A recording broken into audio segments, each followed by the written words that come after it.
People's Chief Ms. Jaya condemns Karunanidhi for his remarks against the AIADMK in supporting the Land Amendment Bill. Charges him of betraying Tamil Nadu in several issues. Tamil Nadu implements health schemes in an effective manner, hails Union Minister in the Parliament.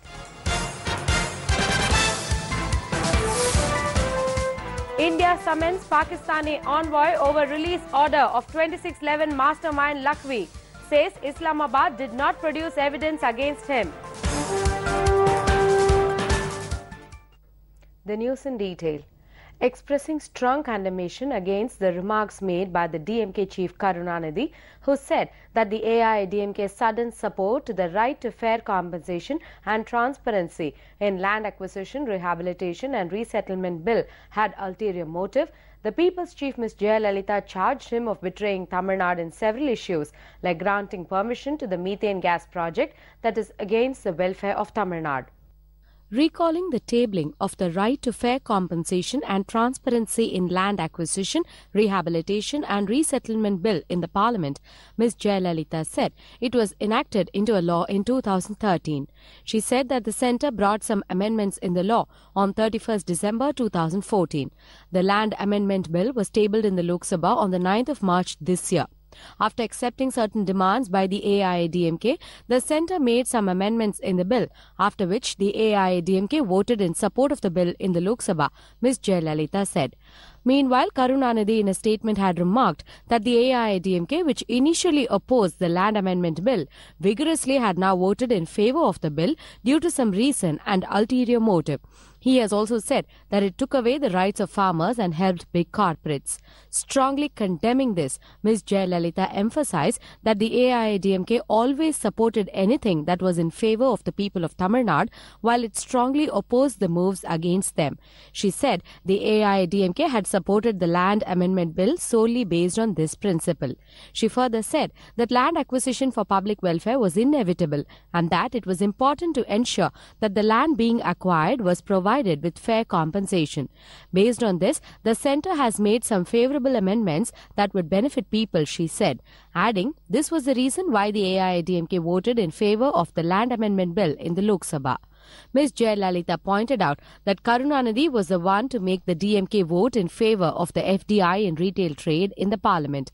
He was the one to support the food bill that was against the interest of the people of Tamil Nadu. He was the one to support several schemes that harmed the people of Tamil Nadu, like the methane gas project, besides being one of those to pave the way for the oil firms to fix the petrol and diesel prices during the previous Congress-led UPA government. There is no wonder Karunanidhi, who is always living with selfish motives, would think of the same way about others, she remarked.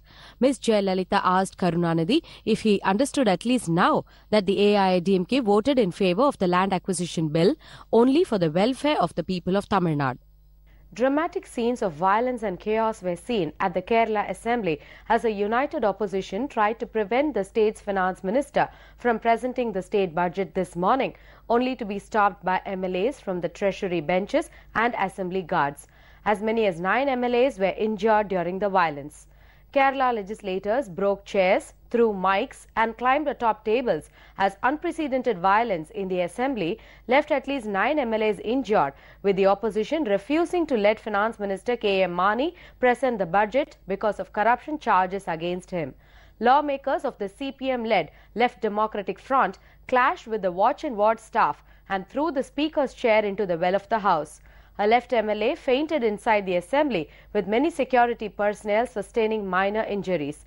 The minister, however, managed to read out parts of the budget as ruling Congress-led United Democratic Front members and security staff formed a strong cordon to prevent the opposition from physically obstructing Mani. The Vigilance and Anti-Corruption Bureau had registered a case against Mani last year in connection with charges of taking bribes from bar owners to renew liquor licenses. Outside the Assembly too, the police used water cannons and lathis to disperse thousands of LDF workers who had laid siege to the building. An LDF supporter who had arrived for the protest died of a heart attack. This came after a dramatic night when Mani and some of his colleagues locked themselves inside the Assembly to thwart the opposition's attempts to prevent him from delivering the speech.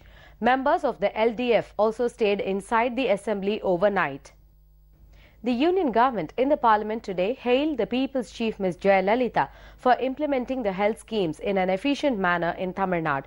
It asked the other states to follow the footsteps of Tamil Nadu, besides announcing that sufficient funds would be allocated to the state.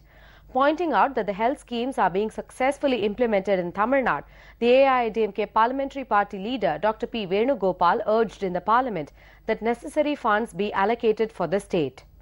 The government of Tamil Nadu, guided by our beloved leader Amma, has taken up Dr. Muthulakshmi Reddy maternity benefit scheme from 2011 as a part of sustained effort to reduce infant mortality, the problem of low birth rate, and to extend proper immunization service for the babies so far. Apart from monetary assistance, which are extended to poor pregnant women, the Government of India allotted in 2011-12 rupees 9.8 crore was allotted but not released by the centre. In 2012-13 also rupees 10.78 crores was allotted but not released. In spite of it, our compassionate leader commenced the scheme and continued the same. Yes. I would like to know whether the centre would also emulate such a scheme throughout the country and provide adequate financial compensation to states like Tamil Nadu, which are keen to continue with such novel schemes, but face financial crunches, madam. Yes. While replying to this, Union Health Minister J.P. Nadda agreed that Tamil Nadu is a forerunner state in the effective implementation of health schemes. He said the centre was ready to sanction the funds required by Tamil Nadu.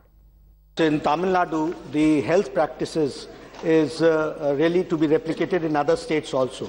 They have been doing good, and their health indicators also show. We have also started a program where we showcase the best practices being done. And in Jaipur, next month we are going to have this session. As far as the funding part is concerned, certainly the states which are doing good, they should not be discouraged, but rather they should be encouraged. The General Secretary of the AIADMK and the People's Chief Ms. Jaya has condoled the sudden demise of Killi Valavan, a senior Congress member and a close friend of Perarinyar Anna. In her condolence message today, Ms. Jaya expressed grief over the sudden demise of Killi Valavan. She said, on hearing that Killi Valavan has been suffering of old age and related ailments and is in indigent circumstances, she ordered a cash aid of 5 lakh rupees to be deposited in his name, besides ordering 5,000 rupees to be handed over to him for his immediate expenses. Under such circumstances, the news of his sudden demise, when everyone was expecting his recovery from illness, came as a shock to her, Ms. Jaya observed. Appreciating his service to the Tamil community and to the pioneers of the Dravidian movement, Ms. Jaya conveyed her heartfelt sympathies to the bereaved family members. She said she prayed to the Almighty for his soul to rest in peace. India today blamed Pakistan for an Islamabad court ordering the release of Mumbai terror attack mastermind Zakir Rahman Lakhvi.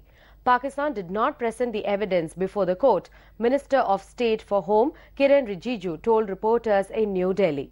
An extremely upset India today summoned the Pakistan High Commissioner in New Delhi and lodged a strong protest against a Pakistani court order to release LET terrorist and Mumbai attack mastermind Zakir Rahman Lakhvi, saying Islamabad did not produce the evidence against him despite having enough of it. The officiating Foreign Secretary Anil Wadhwa summoned Pakistan High Commissioner Abdul Basit to South Block and conveyed India's unhappiness over the order in strong words. Blaming Pakistan for the Islamabad High Court order to release Lakhvi, Minister of State for Home Kiren Rijiju told reporters that Islamabad did not produce the evidence against him despite having enough of it. India's reaction came within hours of the Islamabad High Court declaring as void the detention order of the LET operations commander Lakhvi, who was also the 2008 Mumbai terror attack mastermind, and ordering his immediate release. The Chief Minister of Perak State in Malaysia, Dato Seri Di Raja, Dr. Zemri bin Abdul Qadir, called on the Chief Minister of Tamil Nadu, Paneerselvam, at the Secretariat in Chennai today. The Tamil Nadu Chief Minister welcomed the visiting Chief Minister to Tamil Nadu on behalf of the state government. The Chief Minister of Tamil Nadu recalled that India, and in particular Tamil Nadu and Malaysia, have had a long history of social, economic and cultural relationship. Chief Minister O. Pannirselvam highlighted some of the similarities between Perak and Tamil Nadu. Perak is an automobile hub and is home to the largest facility to make proton cars. Tamil Nadu, and in particular the area around Chennai, is India's automobile hub, with several leading global brands having plants here. He pointed out that under the able leadership of his respected leader Puratchi Thalaivi Amma, Tamil Nadu has emerged as one of the largest manufacturing hubs in India. And today, Tamil Nadu is a leader in production of automobiles and auto components, electronic hardware, engineering, textiles, leather, etc. He pointed out that at present, Tamil Nadu is ranked second largest state economy among Indian states. To catapult the state to numero uno position, his respected leader Puratchi Thalaivi Amma had unveiled Vision Tamil Nadu 2023, he observed. This grand vision aims to place Tamil Nadu in the league of upper middle income countries with a per capita income of $10,000 by 2023. More than 200 large infrastructure projects are being taken up as a part of the Vision 2023, he observed. O. Pannirselvam extended a personal invitation to the Chief Minister of Perak to lead a business delegation from Perak State to the Global Investors Meet 2015 to be held in Chennai on 23rd and 24th May 2015. The Chief Minister of Malaysia promised that a large business delegation from Perak State would participate in the Global Investors Meet. Chief Minister of Perak State in Malaysia, Dato Seri D. Raja Dr. Zemri bin Abdul Qadir, was accompanied by many other ministers including YB Dato Muhammad Zahir Abdul Khalid, Minister for Industry, Investment and Corridor Development, YB Dato Dr. V.G. Kumar Das, and other higher officials. On behalf of the Tamil Nadu government, Chief Secretary K. Jnana Desigan, advisors Sheila Balakrishnan, K. Ramanujam, and other officials were present. It was informed in the Rajya Sabha that the government of Tamil Nadu, that follows the path forged by the People's Chief Ms. Jaya, has been implementing several welfare schemes for the transgenders. AIADMK MP A. Navanitha Krishnan made this known to the Rajya Sabha and said that a pension of 1,000 rupees a month is being provided to the transgenders above the age of 40. A sum of rupees 100 lakhs has been provided in the revised budget estimate for 2011-12 for the welfare of the transgenders in order to provide financial assistance for the aged transgenders who have nobody or means to take care of. The government has introduced the monthly pension scheme for the destitute transgenders. For the year 2012-13, government has allotted 1,17,59,000 for the old age pensions of destitute transgenders who are in the age group of 40 years and above. These are all the unique schemes implemented by Honorable Amma in Tamil Nadu. 4,150 were identified as transgenders and patta were granted, and also the ration cards, everything we have provided. So these are all the innovative schemes implemented by Honorable Amma. AIADMK MP Muthu Karuppan pointed out to the pending railway schemes in the state, about which the People's Chief Ms. Jaya had mentioned in her memorandum submitted to the Prime Minister of India, and urged that swift actions be taken on the issue. My leader Dr. Puratchi Thalaivi Amma had specially mentioned these 10 railway projects in the memorandum presented before Honorable Prime Minister of India on 3/6/2014. Most notable, the doubling the Chennai to Kanyakumari broad-gauge link line and the Avadi to Kuduvanjeri and Avadi Tiruvallur to Ennur port link are being taken up for the implementation. I request Honorable Railway Minister to kindly allocate sufficient funds in the budget to expedite the completion of these projects. AIADMK Lok Sabha Whip K. N. Ramachandran urged in the Lok Sabha that the centre should take necessary steps to conduct Jallikattu, the traditional sport of Tamil Nadu. A discussion on the Jallikattu in Tamil Nadu, a famous ancient bell-supporting game which is part of Tamil culture, so that the ban imposed by the centre on conducting this event can be removed. Thank you, Madam. With regards. An Afghan official said a Taliban attack on members of the local police force in a central province in Afghanistan has killed 7 policemen. Shafiq Nang, the spokesman for the provincial governor of Ghazni, said the attack took place today morning when the insurgents opened fire with machine guns and RPG launchers on a police checkout in the Yak district. The attack triggered an hour-long shootout. Nang said 5 members of the local police, a village volunteer force that answers to the Interior Ministry, were also wounded in the attack. He said 3 Taliban attackers were also killed and 4 were wounded in the clash. The Taliban insurgency continues to attack Afghan police manning checkpoints, which are easy targets. In 2014, more than 5,000 policemen were killed by insurgents.